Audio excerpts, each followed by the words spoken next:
Hello everyone and welcome to our webinar today. I'm Debbie Rodriguez. I work in the student recruitment team within the School of Biological Sciences at the University of Edinburgh, and I'm here to facilitate the session today. I'm also joined by my colleague Rona Lindsay, who also works in the student recruitment team, and she is in the background at the moment helping with the facilitation of this session. In a moment, I'll be delighted to introduce you to Dr. Andrew Free, who is our Programme Director for our MSc Biotechnology programme. And Andrew will talk you through a Taught Postgraduate Taster, which is boosting bugs with Biochar for bioremediation. But first of all, I'd like to just talk through a little bit of housekeeping. So Andrew, if you move to the next slide. Sorry, that's what I'm just trying to do. Okay. There we go. Amazing, thank you. So today's session is being recorded. Any information or questions you ask during the session is optional, and in doing so you give us your consent to process this information. If you don't want your question or name read out, then you can just email us, and you would email the email address shown on this slide, which is futurestudents@ed.ac.uk. So this session will be stored by us, the University of Edinburgh, and it will be published on our website after the event. You will also be emailed a link to the recording by the end of next week. So if you move to the next slide, Andrew. Andrew, in a moment, will begin his presentation. Our question and answer function within this platform is open from now. So if you do have a question, then you can either save them to the end or you can start typing them in now. And what we will do is we will address your questions at the end. But I am delighted now to introduce you to Andrew. Thank you very much, Debbie, and thank you to everyone who's joined this session, hopefully to hear a bit about some of the interesting science that our master students can do and which we can then turn into larger research projects that we now have ongoing in my own lab. So as Debbie said, the title is Boosting Bugs with Biochar for Bioremediation, and I hope you'll find this an interesting taster as an introduction to some of our science. So the particular problem that we're concerned with in this research or series of research projects is that associated with the oil industry. So in particular, there are terrestrial oil spills which we find around the world associated with the extraction, transport or processing of hydrocarbons. This could be a major issue, contaminating agricultural land, urban sites or industrial areas, and it can affect things like the quality of soils, the quality of crops that are grown on those soils, and of course human health. There's been a number of recent examples of this, which you may have seen in the media. One major one in December 22 was the Keystone pipeline link in Kansas in the US, which contaminated soils over a large area due to a leak in that transport pipeline. So typically, these sort of contamination problems are dealt with by physical or chemical remediation approaches, but these can be difficult in large areas, and sometimes they cause additional impact, sort of disruption to infrastructure or to soil. So instead, what we're interested in as biotechnologists and microbiologists in my lab is using organisms, in particular microorganisms, to try and clean up this sort of environmental contamination. There's an enormous diversity of microbes in our soils, and they perform essential functions there, even in the absence of any pollution or contamination. But especially some of those soil microbes can actually respond to and degrade contaminating pollutants such as oil. So we've been quite interested in asking the question as to whether we can use those natural microbes from the environment to boost bioremediation, that's cleaning up pollution with biological processes at contaminated sites. So there are different ways in which you can do this process of bioremediation. The shown on the left of the diagram, it's biostimulation, where basically we just add some sort of nutrients to the system to stimulate the microbes that live there naturally. This could be fertilizer, or it could be something like this stuff called biochar, which I'll talk about a bit more in a moment, which is a carbon-based supplement that can also help stimulate soil processes. You can also add something a bit more sophisticated through bioaugmentation approaches. So you could add additional microbes as cultures or in some form of encapsulated system, which could go into the soil and supplement the natural microbes that are there to actually boost biological processes that can degrade pollutants. You could also, through synthetic biology type techniques, perform gene bioaugmentation, where you add microbes that have additional mobile genetic elements that further boost their ability to degrade pollutants.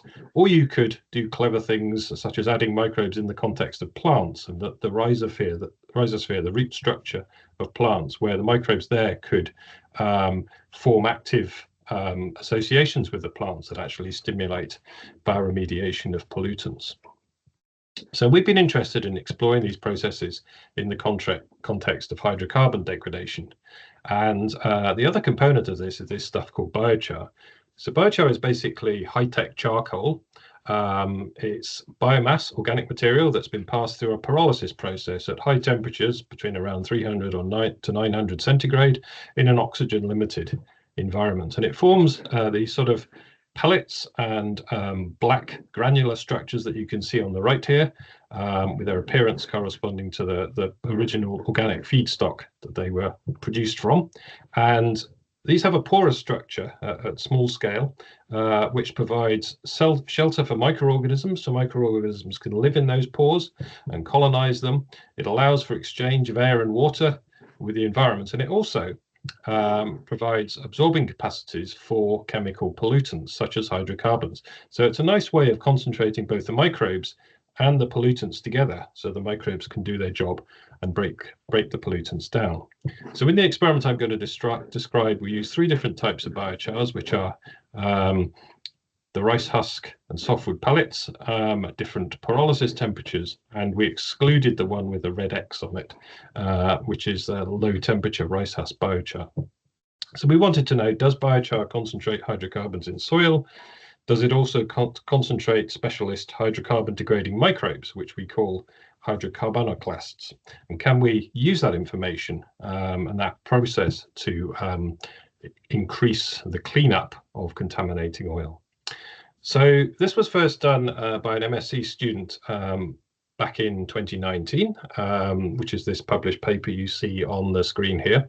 And in this project, the student set up a series of what we call microcosms, small-scale pots of soil with different treatments applied to them to investigate this question.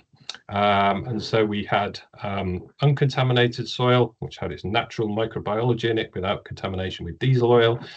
We had various diesel contaminated soils with different treatments, and some of those were supplemented with different types of biochar in order to see if that could boost the remediation process and help us to isolate microbes that would help clean up the hydrocarbon potential.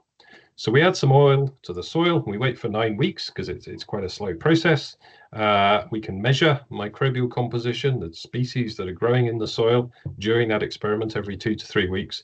And we can also measure the diesel oil, the hydrocarbons at the beginning, the middle, and the end of the experiment in order to find out what's going on in terms of degradation. So using, first of all, high-resolution next-generation DNA sequencing techniques, we're able to characterize the very large number of microbes that are living naturally in this soil. I'm only showing a small selection of them here. This is 33 most abundant species out of more than 17,000 that we see in the natural soil. And in the absence of oil, there are some of these which are very abundant, and many that I've not shown here that are much more rare in lighter colors or on this sort of heat map representation. But what happens when we treat the soil with diesel oil is quite a massive change in the microbes that are living in that soil. So there are many species, these ones towards the top of the diagram here, and many others not shown, which are either lost completely or reduced in abundance due to the oil treatment. And that's because the oil is quite toxic to those large majority of microorganisms. Then there's a really small set, and only 13 species highlighted here, which are very strongly selected by the oil treatment, and they become much more abundant, as indicated by the bright red colours on the diagram, over the time period of exposure to diesel oil. And so these are the organisms that can survive the oil and also potentially be involved in degrading it. So many of these organisms are known oil-degrading bacteria, species such as Aquabacterium, Rhodococcus, Cavicella, and Nocardia. And interestingly, these organisms are not just growing in the soil itself, they're also colonizing those biochar particles that we've added to the soil. So the last set of samples on the left-hand side of the diagram here are the biochars at the end of the experiment, day 63. And we can see that these are also colonized by a lot of those potential hydrocarbon degrading organisms. So this is quite promising for our approach of using exposure to oil in combination with biochar to help select for and isolate organisms that could degrade diesel contamination.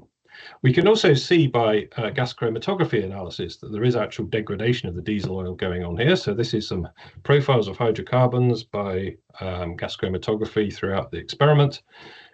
You see these peaks corresponding to particular chain lengths of the hydrocarbons, and you also see this stuff called unresolved complex matter, which is partially degraded molecules of other lengths, which sort of sits at the bottom of the graph.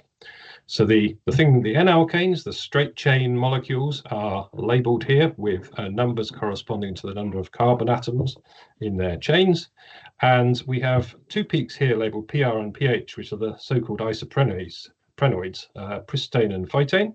And these are used as a sort of marker because unlike the straight chain hydrocarbons, which as you can see are declining in abundance throughout the experiment, these don't degrade rapidly under standard conditions. So we can plot the ratio between those two as a marker of degradation. So on this graph just illustrates the degradation that's going on in our bioremediation system. So first of all, in the sterilized system on the left, there's very little degradation. So it requires biological activity in order to degrade. In the unsterilized system, we can see rapid degradation of hydrocarbons, which is shown by this increase in the ratio of the isoprenoids to the straight chain compounds over time. And we can also see that our biochar amended systems are degrading to some extent, but apparently not as much as the system without biochar. And we think this is because actually some of those hydrocarbons are being absorbed onto the biochar particles where they're not degrading so rapidly, but they are taken out of the soil. So they're no longer contaminating the actual environmental system. So we suspect that that absorption by biochar is an important part of the process that's going on, along with the colonization of that biochar by the organisms that can do degradation. And to be able to use those microbes that could potentially degrade them, we need to isolate them from the soil that's been contaminated with diesel oil and grow them in some sort of enrichment culture on a culture medium in the lab.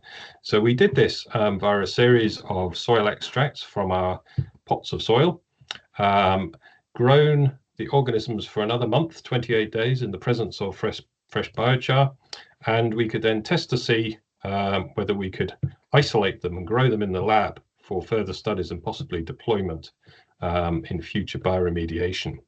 And we tested to see that they could also be enriched on biochar particles in those cultures, because the biochar would be a good way of delivering them into soils for future bioremediation. So from this first project, which was a 3-month master's project, we were able to show that oil strongly selects for a subset of the native soil microbes, which have hydrocarbon degrading abilities. And we were also able to show that they contain these genes called ALK-B genes, which are encode for an enzyme that's involved in the degradation of those diesel oil molecules.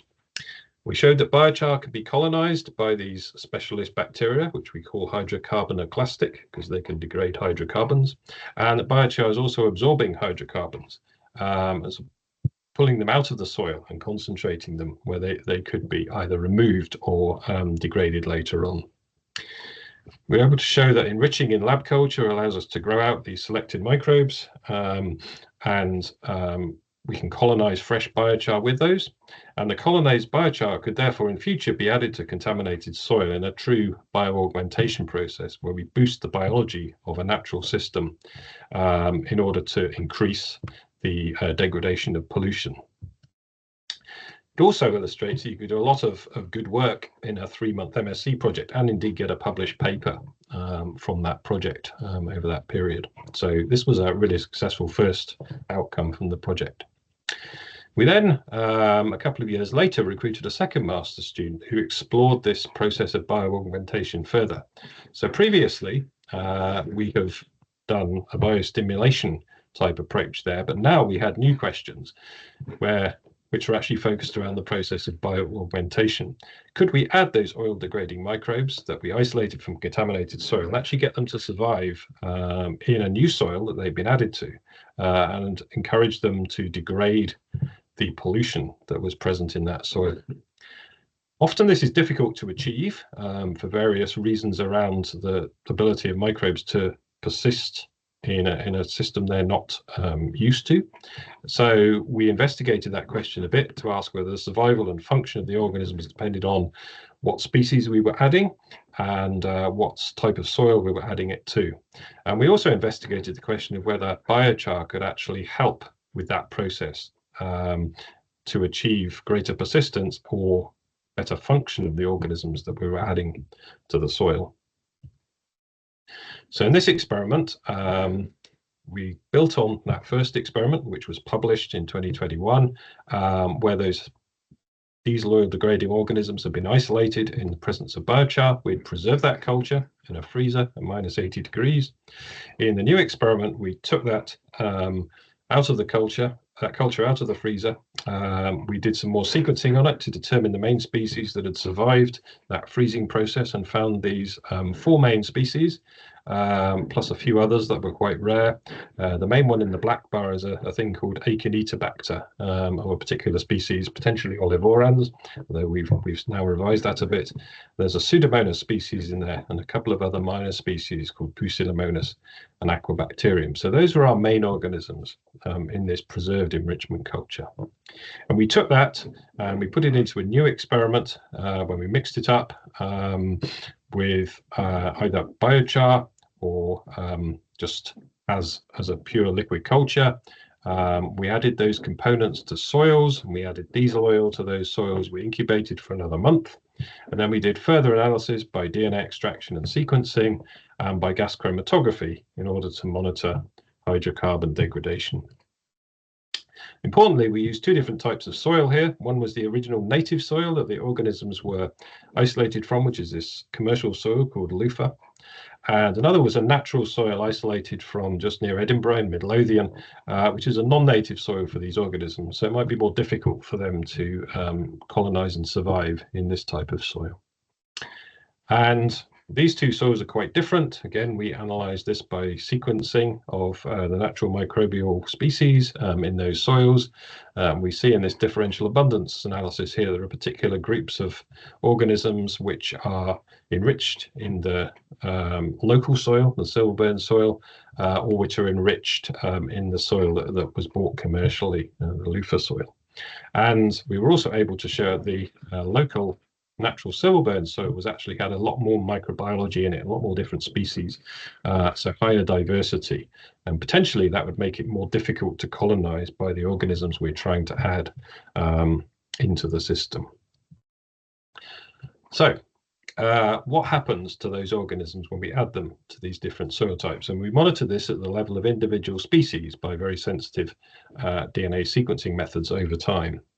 So our main organism, which is this Acinetobacter species that we now believe is Acinetobacter calcoaceticus, actually showed that, as commonly happens in these sort of experiments, you can add it to the soil.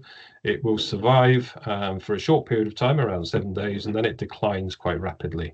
And it didn't seem to matter whether we were adding this organism with or without biochar. The pattern was basically the same. But interestingly, when we added it to the other type of soil, where this organism was sort of out of context, non-native, it was actually maintained at very high levels of abundance throughout the experiment. So there were still high levels of the organism present at day 28, which is very encouraging for our ability to use this organism to clean up pollution in environments where it's not native. And we saw for the other species various different patterns in the same experiment, depending on which species and which soil type we were looking at. So our Pseudomonas species generally increased in abundance in the native soil. In the non-native soil, it didn't really proliferate at all. It went to very low abundances very rapidly. And again, this didn't really matter. It was unaffected by the particular form in which the organism was applied to the soil. And our other two main species show different patterns again. So our Pusillanimona species increased in the soil, even if we hadn't added it, because it grew out from the native population in the loofah soil, whereas in the silverburn soil, where it was non-native, it increased when added, but was not present if we didn't particularly add it. So it did show potential to grow in that soil, but its abundance was very low compared to the Aeginetobacter species. Finally, the Aquabacterium species in the native soil, if you added it in, it would increase further over time, but again to quite low abundances, whereas it didn't proliferate at all in the non-native soil, and it just disappeared very rapidly when it was added to the system. So we got quite different patterns for each organism, but we did have one organism, our main organism, Aeginetobacter, which showed great promise for its ability to survive in a non-native soil as well as a native soil. Of course, what's happening in terms of oil degradation? So again, we have some gas chromatography data on this, monitored in the same way by the ratios of straight chain to isoprenoid hydrocarbons. We can see that there is degradation, good degradation in our silverburn soil, where the organism has been added, and we've augmented in both cells and biochar. So interestingly, that condition performed rather better than the conditions where we only added in a mix of biochar and organisms separately, or indeed we just added in biochar by itself. So this suggested that actually we were getting a better function when we added in organisms in the context of these biochar particles that they've been allowed to colonize in the lab beforehand. So this was quite encouraging as well. And also interesting was that by itself, this soil did a very poor job of biologically degrading the hydrocarbons. So it was definitely beneficial to be adding in these new organisms to that soil. We also saw some effect in the other type of soil where the organisms were originally isolated from. Here, the background degradation is rather better, so the biology in that soil is able to do a better job without adding in anything extra, but there's a smaller effect of adding in new organisms through our bioaugmentation procedure. So to conclude from that project, which was another 3-month summer dissertation project, we have these two soil types with rather different communities of microorganisms in them. And the silverburn is a rather more complex and rich community, but also is not so good at, it seems by itself, and degrading hydrocarbons. However, if we add in these non-native organisms to that soil, which are originally enriched from the loofah soil, they can actually establish themselves post-augmentation, and some of the species, such as the Aeginetobacter, can establish themselves pretty well to high abundance with or without the addition of biochar. So that organism then survives over 28 days in the silverburn soil, and actually, and quite interestingly and unexpectedly, it survives more transiently when it's added to the loofah soil where it was originally native.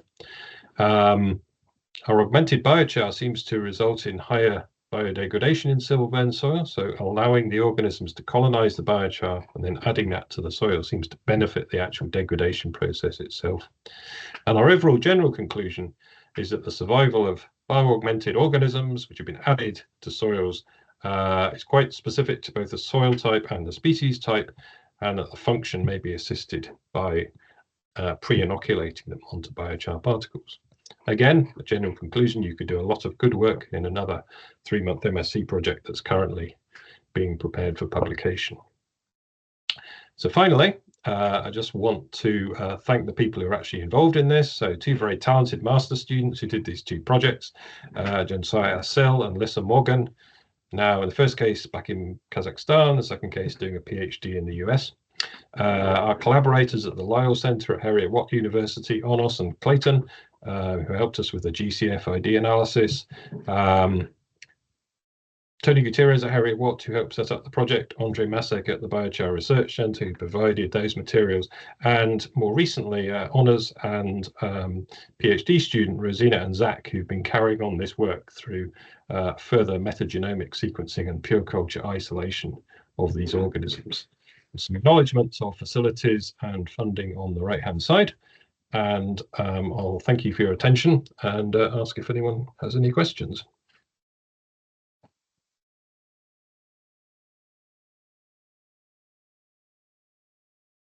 Andrew, that was amazing. Thank you so much for providing a flavour of what our master's students could be doing if they came to study with us.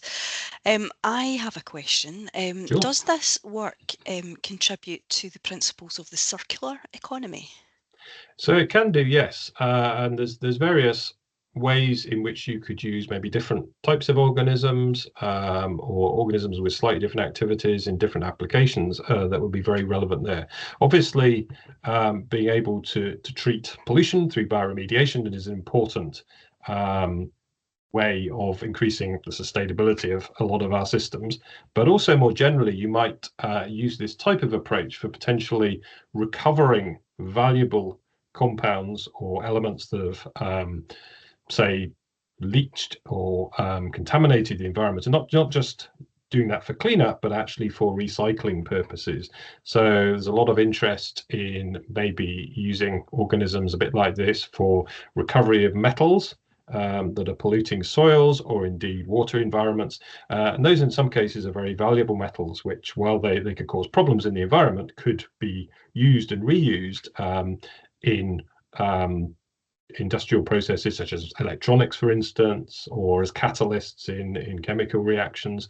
So that would be a very important sort of aspect of which you could use approaches like this for recycling. I suppose more generally, you could also try and use a bioaugmentation approach for improving industrial processes where there is an important microbiological component, or indeed replacing processes where currently biology is not used and it's purely physical and chemical approaches. So it could be in organic synthesis, moving away from the use of oil-based raw materials to rather more sort of sophisticated processes which could actually maybe take something like CO2 out of the atmosphere and use that as a raw material for industrial synthesis.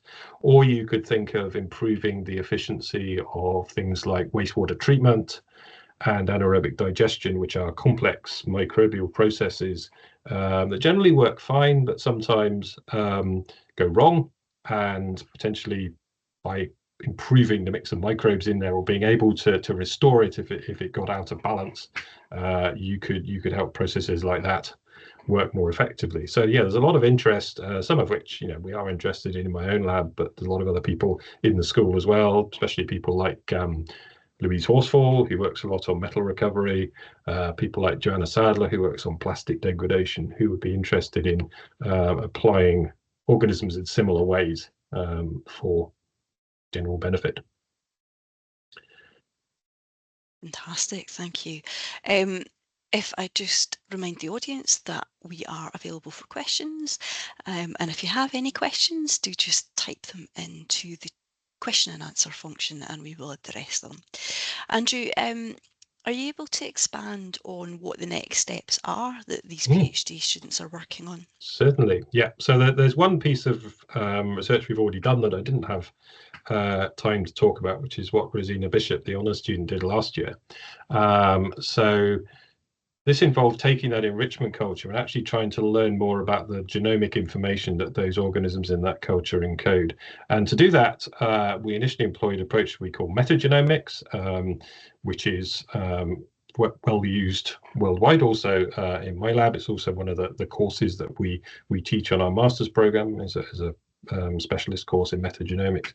So this actually just involves extracting all of the DNA from that culture, from all of the organisms present, and sequencing it, in this case by a nanopore sequencing method, which generates large amounts of data very rapidly, and then putting that data together to reconstruct the complete genomes of the main organisms present in that culture. We were able to do that very successfully, again in a short honours project over 3 or 4 months, and we now have very accurate genome reconstructions of those main organisms, especially the one we're most interested in, which is the Acinetobacter calcoacetica species that seems to have a lot of potential for bioaugmentation and remediation. And then Zach, my PhD student who just started in the autumn, has been able already to isolate that organism as a pure culture, and he's now investigating the details of not only its genomics, but also its physiology and its ability to degrade hydrocarbons in different conditions, which will allow us to work out how better to employ it in the future. Probably by itself, but potentially with some of the other organisms as well, in order to stimulate hydrocarbon degradation in different types of environments. So that's ongoing work, but it's come off the back of this brilliant couple of little projects that master students did initially in investigating this question in the first place. Thank you, Andrew. There has been a question that's come into Yep. the chat. So the students that did this work for their master's projects, did they conduct all of the experiments that has been presented today? Nearly all. Where the main place where we had help was in, well, first of all, sequencing. We prepare all the samples for sequencing, so we extract DNA, we do PCR reactions, and then we send it to a sequencing facility. In this case, it was Edinburgh Genomics on our campus, who actually do the sequencing itself, and then they give us the data back, and then the students did all the analysis of that. In terms of the gas chromatography analysis, we had great assistance from those collaborators you see on my screen at the Loyal Centre. So in the case of the first project, Onos was helping us with that, and the student, Chantai, was able to go there and run the GCFID analysis under his supervision.